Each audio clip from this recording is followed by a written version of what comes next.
اعوذ باللہ من الشیطان الرجیم بسم اللہ الرحمن الرحیم اللہم صلی علی محمد وآل محمد وعجل فرجهم اللہم ارزقنی شفاعت حسین یوم البطول السلام علیکہ یا حجت اللہ علی خلقہ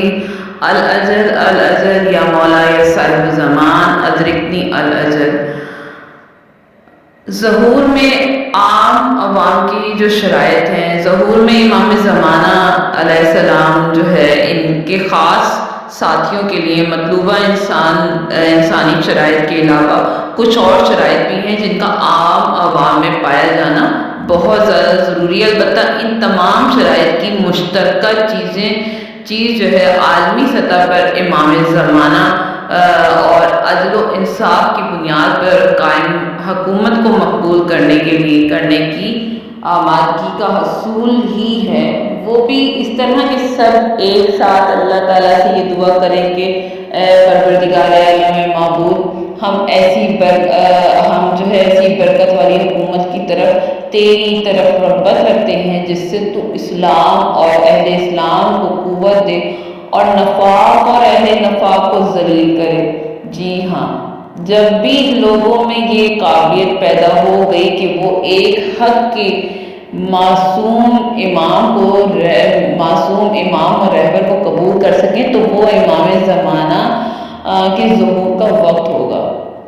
اب ہم کچھ ایسی تیاریوں کا ذکر کریں گے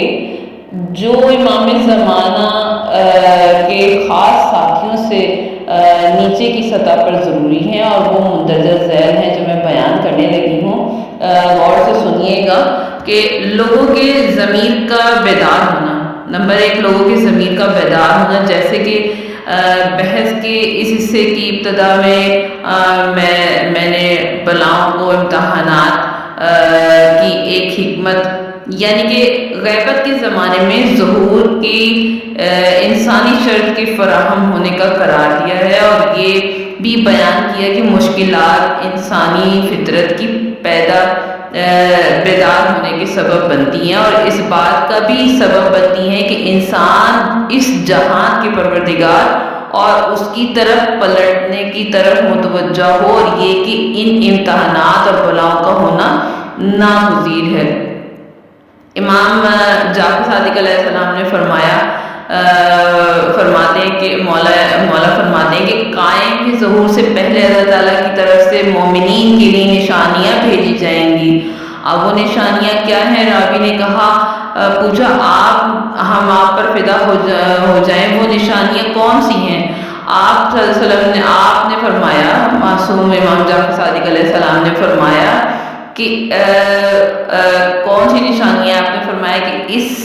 آیت کے بارے میں سورہ بقرہ کی 155ویں آیت کے بارے میں حوالہ دیتے ہوئے ذکر کیا کہ ہم قائم کے خروج سے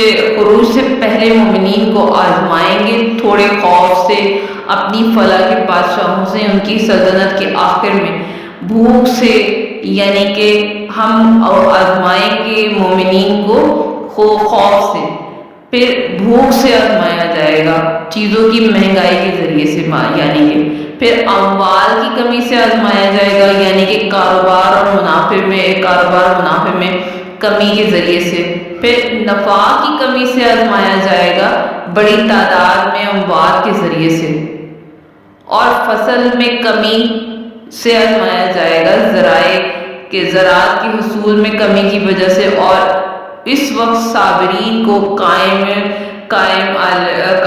جو ہمارے امام زمانہ ہیں کہ خروج میں تاجیل کی خوشخبری سنا دو اس دور میں۔ کیا آپ یہ نہیں سے کہتے کہ ایک ہاتھ سے دو تربوز نہیں اٹھائے جا سکتے، لہذا یہ بھی نہیں ہو سکتا ایک ہاتھ سے ایک ساتھ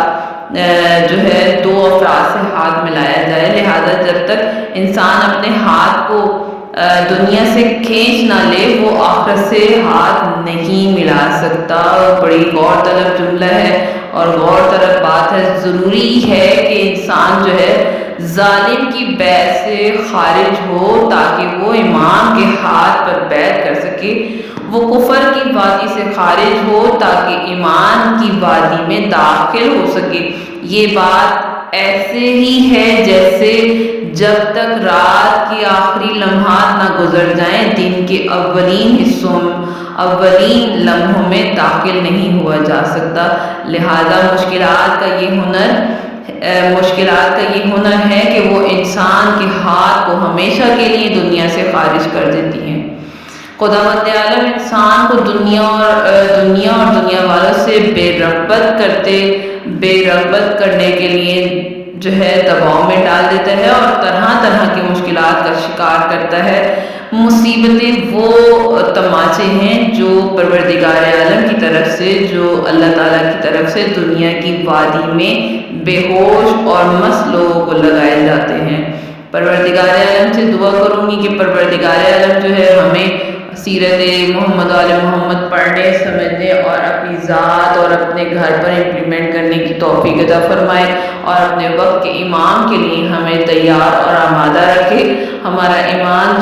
نہ ڈگمگائے، ہمارا ایمان اتنا قوی ہو کہ جب ہمارے وقت کے امام